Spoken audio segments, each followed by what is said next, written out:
This is a February 2014 EAA 280 meeting that I found in my archives. It's a little bit long-winded, and in the end we've got an RV as a show plane, so come on along and let's see what's going on in the meeting. There we go. Here we are at the Experimental Aircraft Association meeting, February what is today, the 8th, 2014. And we've got the burgers cooking and we've got a full house. What do you think, Rick? I think I'm hungry. Yeah, there's a, man, we may have more people here than we had the last time. We ran out of burgers back then. That's just poor planning. Yeah, I know. I'm going to blame it on Jim. Might as well.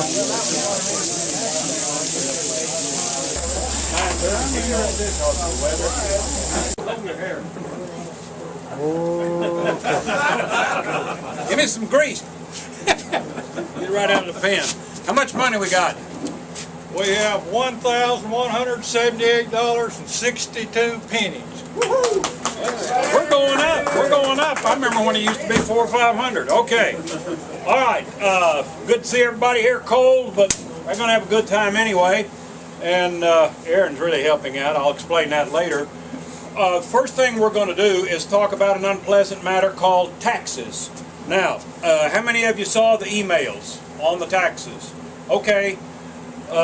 Jay got a letter that said, we're the government, you owe us money. Typical government letter. And it was about his... Where'd it go? Have I still got it? What did I do with it? Okay. Here we go. Thank you. I knew I had it. I just didn't know where it was. In order to articulately maintain, or accurately, maybe articulately too, but accurately at least, maintain our records, we are asking that you provide us with the following information. If you have more than one aircraft, more than one, I didn't know about that. If you have more than one aircraft in Johnson County, please provide us with each aircraft model and market value, and we'll charge you a whole lot of money. It doesn't say that, but that's what the implication is.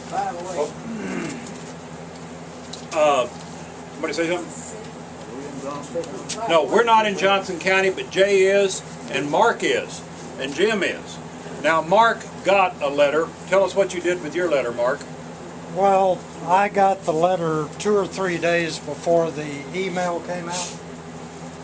And when the email came out, I thought, well, I had better call the supervisor in that department at the Johnson County Appraisal District. Find out what was going on. It's typical of what they do about every 4 years. Hang on just a minute. All right. Typical of what they do about every 4 years. She told me that the FAA sends them an update on registered owners in Johnson County. And so they in turn send out these flyers, these questionnaires, trying to update their records. She said all you have to do is simply fill it out, and under the line that asks what you use the airplane for, just put down recreation, personal, private use, and send it in, and we'll be good for another 4 or 5 years. They're looking for people with that use their aircraft for business, basically, and then they can, tax their airplanes because, well, I guess they're business use or whatever. But for the rest of us, just fill it out, send it in, and you'll be okay.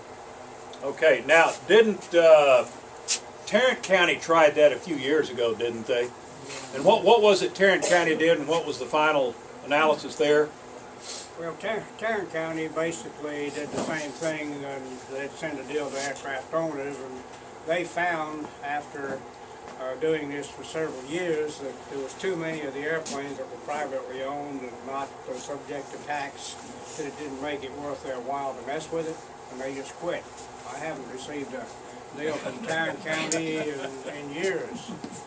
And The only thing is, somebody in here mentioned that they weren't in Johnson County. However, if you have an airplane on this airport, you are in the Burleson School District, which Johnson County takes care of the taxes for the Burleson School District. I knew they'd figured out a way to get taxes. So that's why you will get a notice, even if you're in Tarrant County, on your airplane.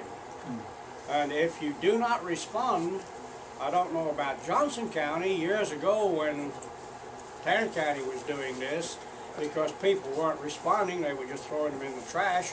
What they were doing years ago to try to stop that, if you didn't respond, they would assume your aircraft was a business aircraft and put you on the tax roll.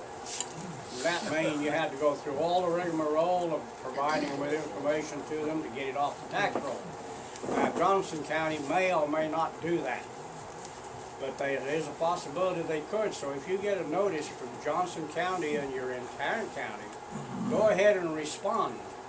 Now, all the information they ask you for, you do not have to provide them with that. They have no reason to collect that kind of information on privately owned aircraft.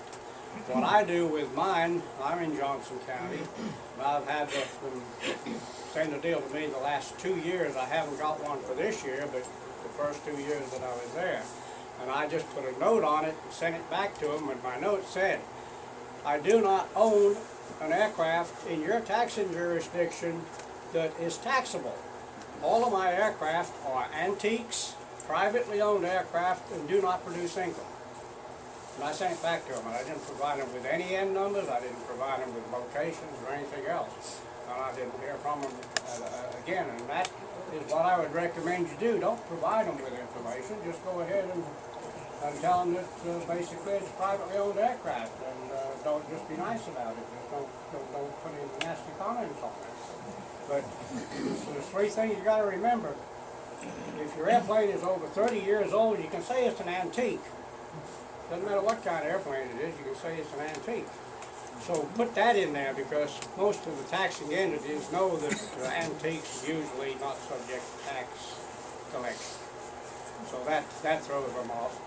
And then also make sure that you tell them it's privately owned and not used for income producing purposes. Now, some of you that are building airplanes, kits, that kind of thing, when you get through and register, or at the time that you register with the FAA, the tax man will see your N number, and he does not know whether that airplane is a complete airplane, a partial airplane, or what. So even if you're in the process of building and you get a notice, respond. And you can't claim it's an antique because you're building it now. But you can tell them it's a privately owned aircraft, not subject to taxes under Texas law. And they will not bother you again. Maybe, like he said, but every 4 years. Now, those of you that have got aircraft that are business aircraft, you can avoid the taxes on business aircraft, and most people do. There is one way that you can do it if everybody looks at a freighter plane. There is called a Delaware Aircraft Registry. And apparently a lot of businesses register their aircraft in the state of Delaware, which has just a fee, $25 or $30 fee on an annual basis to renew the registry. And once you do that, you can't double tax an airplane or anything else. If you're paying a fee somewhere else, then you beat them. I know years ago at Meacham Field there used to be a BAC 111, whatever that is. I know it's a big jet. It carries probably a dozen people. That was owned by, the story was it was owned by the Moncrief Foundation. And the Moncrief Foundation had that airplane registered in Gunnison, Colorado. Colorado has a $25 a year flat fee on all aircraft, regardless of the value. Gunnison, Colorado is too damn small to put a big jet in there. But that's where they claimed the airplane was based. That's how they beat it. If you have a relative up in Colorado, you can use his address. If you have a relative in Kansas, Kansas, because of the aircraft manufacturing, is another place that only charges a minimal fee on aircraft. You can register it in the state of Kansas with a Kansas address and beat them that way. And as far as the business is concerned, a lot of people think that if you have a privately owned aircraft, that you cannot basically charge the expense on it for business trips and things like that. Baloney. You can use a privately owned aircraft just like you would a car if you're going to make a business trip. And you can charge it the expenses for that. So you don't really have to have your airplane located in your business. And if you have it registered to a business right now, you can get off the tax roll by just simply going ahead and re-registering it in your name as an individually owned private aircraft. And the IRS is not going to give a damn one way or the other if you have a deal on your income tax that says so much business expense for so many trips with this airplane. They don't care whether you do it with a business airplane or a privately owned airplane. So you're not going to get in trouble with the IRS. So basically, anybody that's paying taxes and doesn't want to, you can get out. You can get out of it. I know people on this airport that have been here for 50 years with business aircraft have never paid a dime in taxes to anybody. And they've never gotten into any kind of hot water. Harry, it's darn good information, but one thing about IRS rules, if you have a privately owned aircraft and you're being reimbursed for business expense, if you're being reimbursed on a basis of an operating cost, then there's no tax due on that. But if you're billing the company back on a higher rate than just the cost of operation, then it is income producing and you are subject to IRS tax. Oh yeah, you have to be careful because basically if you show that you make any kind of an income or reimbursement from it, then they are going to possibly not, if they do an audit, they're not going to allow you to deduct it. But biggest thing is, like say, if you go on a trip, a business trip, they're not going to argue with you that you spend X number of dollars on a business trip if you fly on a privately owned aircraft. My aircraft have always been privately owned, and I've charged or shown the expenses on my income taxes for many years, and had audits and stuff like that, and I've never had a problem with it. So basically, and really the auditor, when they come around, they don't know diddly squat about airplanes. So what you tell them, unless they just disbelieve you completely, what you tell them, they're gonna take it as the gospel. And they're not usually out to get you. They're out there just doing a job like everybody else. And whenever somebody comes to me to do me an audit, I make them welcome. I give them a nice warm place to do the audit. I make sure they've got refreshments, and I just act like I'm real happy to see them. Could I come audit you? That sounds pretty good. If you do it that way, I doubt you'll ever have a kickback on an audit. Every audit I've ever had, they've usually showed me ways that I could actually get more money back if I wanted to go ahead and file for years past. I've always declined to do that because I've always been told that if you start doing stuff like that, it does raise a flag. Yeah. So I don't do that. But the auditors have always been real good. Several years. We need a new sign on your hangar. It says Taxman. No, not me. Yeah, go ahead. I had a machine shop in Hearst, and I had an airplane at Mangum, and I flew to Rio Vista to do my banking, and I could write my airplane off without any problem. As an expense. Never was questioned on it. All the way to Rio Vista. Every week. I Fly in bank. There you go. All right, that's good information. You like what you heard, Jay? You know, Harry, as I understand it, you did not fill out the form. You just attached a note. Say again, I'm a little hard to You hear. did not fill out the form. You just attached a note to the I form. never fill out the form. I just attach a note to it, and I tell them very little. I just usually, all I ever put on there is, like I say, I usually just put on there that my aircraft are privately owned, not subject to taxes, and they are antiques. I always throw that in there because I know that antiques, usually they don't wanna mess with antiques. Well, I didn't put antique on mine, I just put same as RV, recreational, private, and one experimental, and I didn't hear, never heard anything. Now, he didn't say if the pilot's an antique. Yeah, yeah. I was flying in DC-3 Christmas, and the airplane's my age, 71, and you can hear me on my video. I said, boy, this airplane's the same age I am. And the guy behind me, he said, boy, that ain't good. On the people that are building aircraft, if you get something on the taxes, if you do decide to fill the information out, because some people not like me, they're quite happy to provide the information. Where it's asked what the value or the market value of your airplane is, write unknown. Because you don't know how much you can sell that rascal for. You're not lying. It's unknown. You don't know what the market value is. If they want to go find the market value, let them go find it. Make them work. Okay, very good. All right. There's the tax portion of the meeting today. All right, we're going to have a little bit of change up here. I want to show you some things real quickly. The old Cub, how about go get the Cub prop? I'm going to show you a couple things. I put 25 hours in that Cub trying to get the throttle cable changed. Part of the problem, a lot of the problem was this peakish piece of junk fitting that was in there that you can look at it and it's all mashed up. I think if you need to bend fittings, I found a way to turn them 90 degrees that makes them very clean. You can see two here. One is 105 degrees, one is 90 degrees. Simply put them in a vise, lock them up tight, and use a crescent wrench. You decide how long you want the twist to be, put the crescent wrench on parallel with a vise, and you can just wind it up and it makes a beautiful little fitting. You can look through those. And if you want to see a pretty prop, look at this. How about that? Wow. That's what the owner got for the Cub. That will go on there when it's time to go. And we have one more. Why don't you run and get that? I tell you what, why don't we swap off so we don't want to hurt anything. That one was about $1,400. That's a nice piece of wood there for $1,400. What kind of wood is that? Good wood.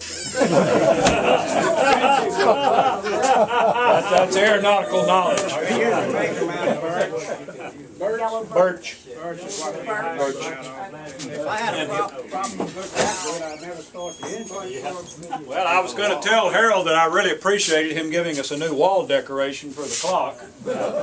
And this will go on the Luscombe. I flew the Luscombe to the antique fly-in last year, if you remember, and the prop was not a good performing prop. This is a new Cingenage that was ordered, and this is what you get for $3,054. So that's why it's good to buy used airplanes. Let somebody else pay for all that stuff. But the Luscombe has a Lycoming on it, which is not near as strong an engine as a Continental 65, and that Cub prop is a 72 with a 42-inch pitch. This is a 72 with a 36-inch pitch, so a lot less pull. The engine's a lot happier working less hard on that. Okay, let's take that one back. I told him, Marshall, that we would not hurt him, so if I hear a big clang, buddy. Clang, I'll be gone. You'll be gone, yes. Okay. You're not going to pass it around? I'm going to pass these around. And I'd like to tell you about a big adventure that Mark and I had. If you can look at it later, here is one of Ned, is that Ned's or Ed Rose? No, that's Ned. That's Ned. This is Ned's peeping pole, and I had shown you the project in back, and it is a full-size peeping pole. And then behind this, you can see one that's kind of a turquoise. Mark Moon, our marvelous vice president and cook. Hey, for the cook! Hey, hey, hey, hey, hey! I knew I'd get around to it. Mark Moon helped build that airplane 30 years ago. Wow. I got a call from the owner of the Cub and said, when can you go get a peeping pole? I said, tomorrow. So I called Mark and said, we need to go get Ed's old peeping pole. We flew down to a place just north of Austin called Kitty Hill, and we went down there at blazing speed into a headwind, which meant we were going 46 miles an hour ground speed, so we had a long time to get there. We picked it up, flew it to Brownwood, and it's the first time I got to fly a peeping pole. It's a great old airplane. and I'm looking forward to getting the one done back there. Now, to go along with that, we're going to pass 3 of those back. If you've never seen wood construction, these are not quite done because they're supposed to have a gusset on either side, and then the gussets will be sanded to contour.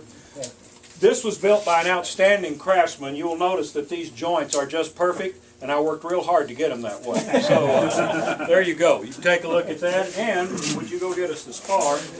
This is an airplane that I started years ago. It's called the Ultra Pete. It's slightly smaller than a regular Pete and pole, but it's supposed to be able to be built as an ultralight. I was going to build mine as light sport.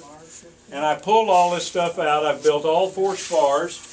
Here's one of the spars, and this is very good Home Depot. This is Douglas fir, and one thing important about building with wood is you want a grain run out where that grain runs straight. You don't want it coming off the spar. And I found really good wood at Home Depot. It was always kind of funny because I went into every Home Depot within about 20 miles, and by the time I got through, I'd have all of their stock out on the floor, lying on the ground, and I'd be going through it trying to find this with a straight grain, and they thought I was a little strange, but I always put it up for them. So Rick is very excited about Ultra Petes, and he's made me a deal that I don't guess I'm going to be able to refuse because he's excited about it. But I have the 4 spars, the wing ribs, and the tail is out here, so Rick wants to build a fuselage and build up an airplane. So Rick will have it done in what, 2 months? Yeah. Yep. Okay, good. All right, good. That's a deal then. You can go ahead and take that out. But this spar will be lying out there if you want to take a look at it. It is a 26-foot wingspan, I believe, 25-foot wingspan. But that is, let me see here. All right. Oh, and by the way, I want to show you something. Now, we know that Harry Phillips was an outstanding president, and he would always bring us real exciting surprises, but he would kind of hold back and let the tension build. I found, when cleaning out that room back there, something sent to Harry Phillips, president of Chapter 280. These are for Oshkosh, the world's greatest aviation celebration for 2008. See, the space station is very high now, and he wants us to pass them out now. He's only 6 years behind, but we do have them. And that's going to be one of our little displays. A whole package unopened of 2008 Oshkosh. That's got to be worth something, I know. Yes, sir. And we have a few more things there, but I discovered those and said, what in the world? Now, thankfully, we have a visiting airplane. It was going to be Aaron, and then he was going to go hunting. I think it was elephants in Africa. Was that it? Something like that. And he said, I can't make it this time, so I arranged with Jim Peterson to bring the Stinson 108, which is a great old airplane. I flew it the other day. I really love that old plane. I tell you, if you want a 4-place airplane that's inexpensive, you can find beautiful Stinson 108s for $28,000, $29,000 and absolute prize winners for $32,000, $34,000. And I got to fly his the other day. And we were going to bring it in today for the visiting airplane, but the weather this morning, we just decided to cancel it. And then in walks Aaron. And I said, doggone, man, could you bring your airplane for the visiting airplane? And he said, yeah, we got the prop on 5 minutes ago. So we do have a visiting airplane. Round of applause for the visiting airplane. He saved the day. All right. Tell us a little bit about it. You might remember that about, was it 2 months ago? Yeah. 2 months ago, I flew the RV-6 to Mesa, Arizona for him, and he got the RV-4 and has got a new prop on it and done some things. Tell us a little bit about what you've done to it, and we'll go out and take a look at it. Basically just trying to blow all the bugs out of it. The guy I bought it from, he had owned it for about 8 years. He had bought it directly from the actual builder down in South Texas, and real load time RV4. He had put an XP IO 360 in it, which, you know, 1,000 airplane that weighs 1,000 pounds with a 200 horse injected engine it'll go. it'll move. So it was you know, the RV line is already pretty fantastic. Let alone go to even a little bit lighter and a little more motor. So this one's been a treat. So we just changed the prop. The other prop that came on there had a little bit of a nick on it, so we went back, put the exact same prop on there, and hadn't flown it yet with the new prop, but it'll cruise about 180, 185 on about 8 gallons an hour, and it'll get after it. So Is that the tandem? it's a tandem. The one you may remember, the one I took, he had his other airplane over here several months ago, the real pretty RV6, which is the side-by-side. RV4 is the tandem. It's the fighter airplane. The only fighter plane I've ever flown in, I guess, it seemed to fly better than that one. There you go. Well, we had one crash at Ben's years ago. He hit the power lines, hit the top wire. I turned around and looked. He was below the trees, and I thought, he ain't gone. And he firewalled it, and I heard something go pow, and it lunged forward, and it pancaked about 200 feet from there. And by the time I got up there, the guy was out walking around, he and the passenger. Yeah. It nicked the prop. Yeah. It was a wood prop. And the best I could tell, it hit about that far below the fuselage on the landing gear. Of course, that landing gear is like this. I watched it the whole time, but I don't remember seeing, but I think that gear was partially bent back and it took the shock up. Looking at the airplane on the ground, it looked to me like the firewall wasn't even bent. And we de-fueled that thing. You're not going to bend it. Well, that's good. And he took it home. And so a couple of weeks later, he had to fly for the FAA. This so happened there was an FAA man there as a spectator. So he went ahead and worked the crash. So the RV that was borrowed, here come this guy, and I'd mowed the runway and everything. Well, he was taking off, and the engine is 150, and it would sputter, and then it would go. And he was supposed to come around and make a full stop, but he done touch and go, and he firewalled it, and it chug, and then went on. And so Arnold looked at me, and he said, "What's the matter with that thing?" I said, "Well, I don't know." And so the guy come back around, he landed, and he got out, and Arnold said, "What's the matter with that engine?" And that guy said, "Well, I don't know." I said, "It's always done that." And he said, "You don't go for riding it?" And he said, "No, it's okay." You passed the test. What's your best rate of climb you've seen? That's what I was telling you the other day. I flew it. I was by myself and was getting close to 3,000 feet climbing out. Woo, It was still about 130 miles an hour. Well, I was trying to keep it forward. It just I want to keep going. When I flew his RV6, which was a 160 horse 0320 to Mesa, I was at 10,000 feet, and I wanted to go a little bit higher just for safety going over the mountains, and I throttled up just a tiny little bit, and I don't remember what I was indicating at 10,000 feet, something like 130. I pulled the nose up to where I'd only slowed down to 110, so I'd only slowed down a little bit, and I was still showing 1,000 feet a minute climb in that airplane. They are fine little airplanes, and I haven't checked the Hobbs meter. If you go to the RV website, he has what he calls his Hobbs meter on the homepage. Bottom right corner. And you have to look at it every day to see how many RVs have flown, because there's an RV in the world, 1 or 2 a day, that flies, and he's up to something close to 9,000. He's getting close to 9,000. 9,000 RVs have been finished and flown, not started, finished and flown. So it's a great little airplane. Okay, well, it's out there. Anything else? Good. Yes, sir. Jim, I'd like to make a motion. Yes, sir. It's gonna cost you. Sit down. Now, what's the motion? I'd like to make a motion where we replace the front door on the clubhouse. That it does need some work. Yeah. More than some work. That's Harry's deal. I'll second that motion. Now you're free to discuss. All right, we want to discuss that, Harry. We'll take a look and see what we can do. Well, I've got a door back there that is the right size. I was changing the hinge location on it, never did finish the hinge location. Well, did it fall off when you opened it?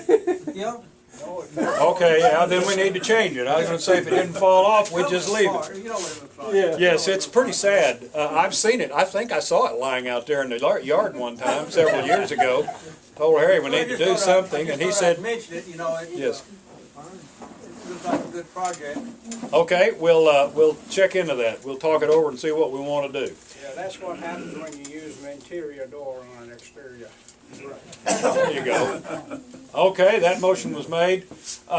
Anything else? You got the RV4 out here, pretty airplane to look at. Let's go take a look at it. Good to see you. Thank you.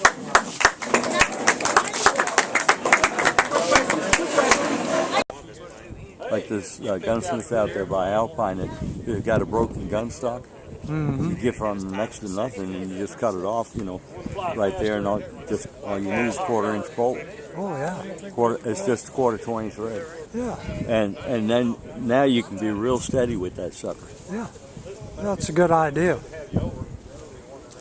What do you say, Rick? I think that's one sweet little bird. Isn't it beautiful? That propeller, God, it costs more than my car. Tell me about it. 10 times over. Yeah.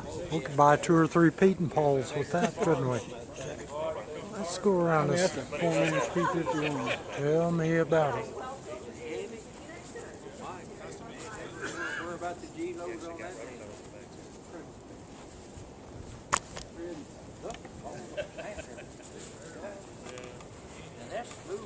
Isn't that gorgeous? How you doing, Jim? Yeah, doing well. I think that's a great show and tell. They're, Good. well, they are just, Oh, I that little RV6. When you think about it, they're so simple.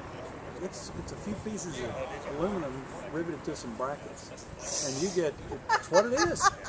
You go to the, of course I get tickled talking to some of these people that go to the quick build. Yeah. But you can do the quick build on these. I think it's 10 days or 2 weeks. You pay for the airplane, you pay for all your instruments, everything it's going to take, and the owner goes up to RV, Yeah. and in 2 weeks he can tax these airplanes. So where is it? Yeah, Oregon, I believe. Oh my God. But you use the quick build kit, and it costs to go in and do that is something like an extra $20,000. But It's worth for it. that $20,000, you go in there and in Yeah, 2 really. weeks you've got an airplane that you can fly. Yeah, just $20,000, Rick. What was he talking about? 20,000 for what? To go take a quick trip on I don't know what he's talking about. Quick build or something like that. 20,000 extra to have the quick build. So is that what it was?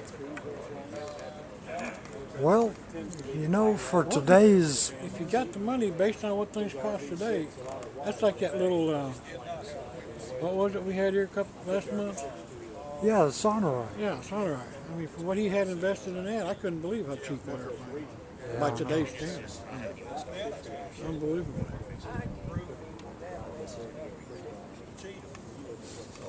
I mean, yeah, you can buy some older certified Cessnas. And they can take it too.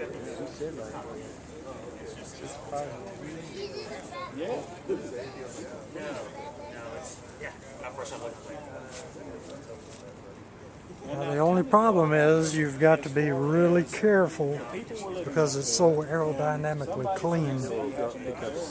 Yeah. Keep that nose up. Yeah.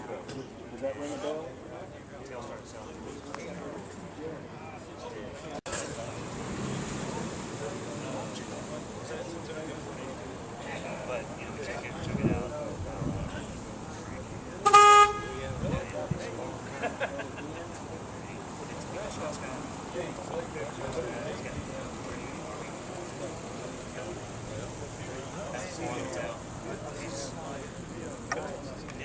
RV4.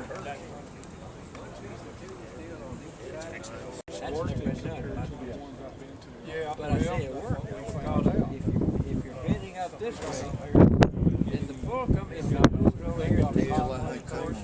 The moment prior to 660,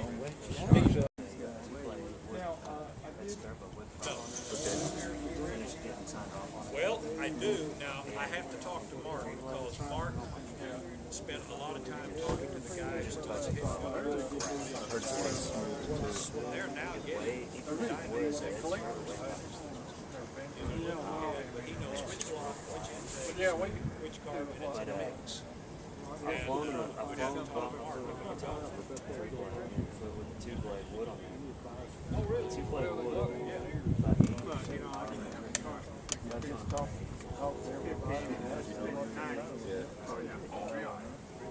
So the wood was faster through. Speed needs And those guys up there, Craig Cato and Stoddard, really helped. They sent one. I showed them. I said, Pretty beefy inside. Yeah, it is. set up, you know. Bought it, paid for the phone. Got it 3 days later. No Seeing problem. that one that hit the power lines that day out there. I would not put that there and I don't care if it Yeah, you're right. This is the closest thing to a fighter plane that the average guy is going to ever be able to get. You solo this from the front or the back? I guess Front. front. Yeah. It's beautiful. Hey, nobody's looking. Jump in the back. I'll jump in the front. Let's go take it around the patch. I think you have to chop up a whole lot of people there.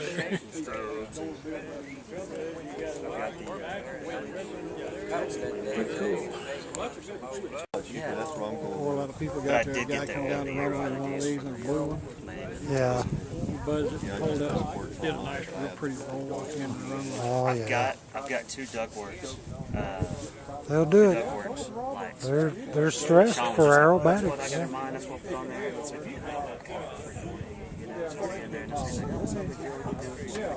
That's really the best thing to do.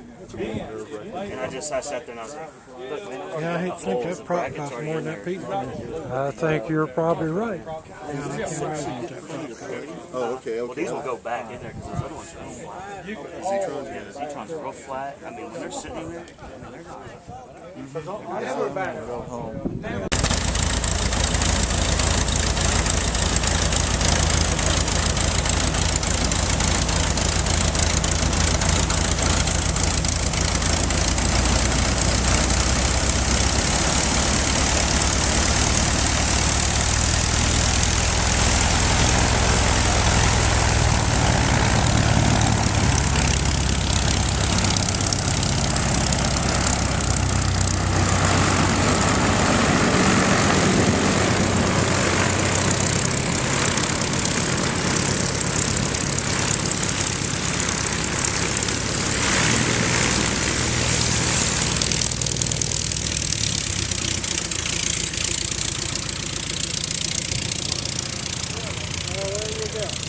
And that was the airplane of the month, RV4.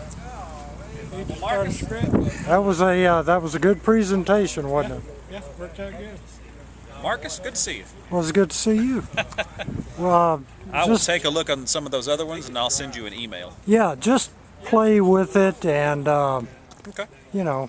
Yeah, just check if you got anything. Just send me a link to it. Okay, and then maybe we can get together and kind of go over various and sundry scenarios that we might want to adopt to the website. Sounds good. All righty. Me too. Get that guy over there. That's Jim Hayes right there. Yeah, I don't know if you know him. He's a troublemaker.